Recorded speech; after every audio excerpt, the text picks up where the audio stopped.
como sempre, breves comentários e quem sabe úteis. Então, recentemente, houve um caso de polícia um tanto grave, né? Se tratava apenas de um roubo, né?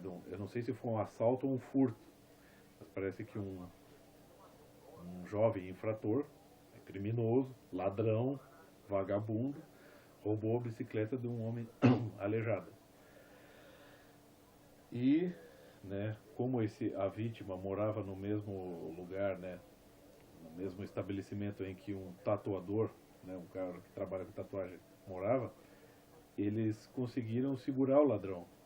E o tatuador decidiu, né, como forma de punição, tatuar uma frase na testa do criminoso, do ladrão, né, sou ladrão e vacilão. Né. Então, meio que, vamos dizer assim, ele humilhou o cara ali, né, de uma forma extrema. Não digo assim extrema, não no sentido de que houve uma punição que é desproporcional, né, à gravidade do crime, mas que houve uma humilhação ali. No meu entender, né, pessoalmente, é o que eu provavelmente faria uma coisa pior até. Eu certamente pegaria aquele moleque, aquele piá de bota e encheria ele de porrada, né? Certamente é o que eu faria. Mas o que deveria ter sido feito, de fato, é segurar o bandido, segurar o ladrão, ou, né, para chamar a polícia, ou levá-lo até a delegacia. Né? Porque a questão assim é o seguinte: vingança não é algo que vai trazer um benefício para a sociedade. Fazer justiça com as próprias mãos, conforme vamos dizer, os melhores filósofos, os melhores intelectuais, conforme que estava estabelecido na tradição, nas tradições religiosas e na lei, né, a vingança, né, diante de tudo isso, é algo primitivo. E a vingança foi sendo, vamos dizer, substituída por normas e procedimentos que visam a punir o crime, tentando cessar, né, um possível ciclo de violência. Por exemplo, para explicar melhor aqui, eu vou ler um trecho aqui do Violência Sagrada do René Girard, só para vocês terem uma ideia. Então o negócio é assim: esta racionalização da violência não tem nada a ver com um enraizamento comunitário mais direto ou profundo. Pelo contrário, baseia-se na independência soberana da autoridade judiciária, outorgada de uma vez por todas, e cujas decisões não podem, pelo menos em princípio, ser contestadas por nenhum grupo, nem mesmo pela coletividade unânime. Como não representa nenhum grupo particular e como é apenas ela mesma, a autoridade judiciária não depende de ninguém em particular, estando, portanto, a serviço de todos, e todos se curvam diante das suas decisões. Somente o sistema judiciário não hesita em golpear frontalmente a violência. Vamos dizer assim, somente o sistema judiciário não hesita em golpear frontalmente a violência, pois possui um monopólio absoluto sobre a vingança. Graças a este monopólio, ele consegue normalmente abafar a vingança ao invés de exasperá-la, ao invés de alastrá-la e de multiplicá-la. O que este mesmo tipo de conduta inevitavelmente provocaria em uma sociedade primitiva. Ou seja, várias pessoas, vários youtubers, né, comentaram sobre o assunto. Eu até gostei muito do que o Nando Moura, né, explicou ali, que todos saíram perdendo, e todos saíram perdendo mesmo. Né. É que a questão é a seguinte: você tem um vagabundo lá que vai roubar, né, vai tirar, de preferência vai tirar daquele que menos pode se defender, do mais fraco, do mais, né, do mais vulnerável. Aí o que acontece? Então, as pessoas, né, honestas dão um flagrante, seguram o cara e decidem puni-lo, né, de forma arbitrária, de forma conforme os seus princípios, conforme o seu critério. Bom, aí você vai estar passando por cima da lei. E o que acontece? Então, uma pessoa honesta, ela pode se tornar, vamos dizer assim, ela vai, por exemplo, perder a, perder a razão. E, vamos dizer assim, vai ficar sem, vamos dizer assim, como é que ela vai tentar, vamos dizer, justificar a sua posição, né, diante dessa situação.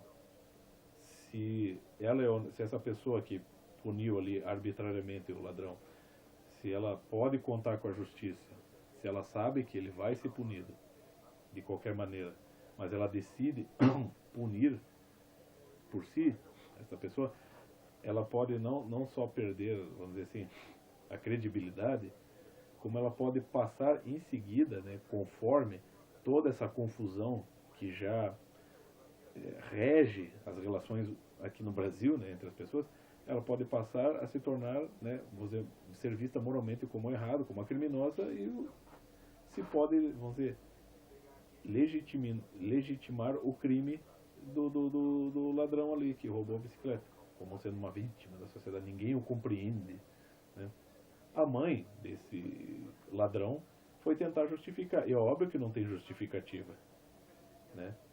Não, ele está roubando porque quer. Não, olha, como eu digo, eu vivi numa favela e eu vi com esses dois olhos que estão atrás desse par de óculos, eu vi pessoas se tornarem criminosas, eu vi pessoas decidirem ser criminosas.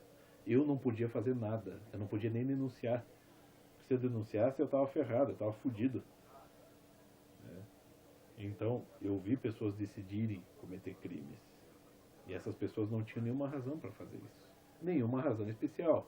A não ser, né, o desejo de ter o que os outros têm, né, por um suposto caminho mais fácil. Né? Então não há razão para isso. Né? É só a vagabundagem, a putaria, o mau caráter, a má índole. É isso que faz o criminoso. Né?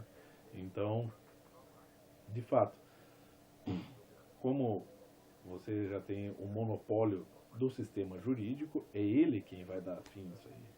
Por exemplo, o Olavo de Carvalho uma vez citou um caso em que o grande filósofo, cientista e poeta Goethe, né, num caso em que havia um homem que estava prestes a ser linchado por uma acusação, acho que de estupro,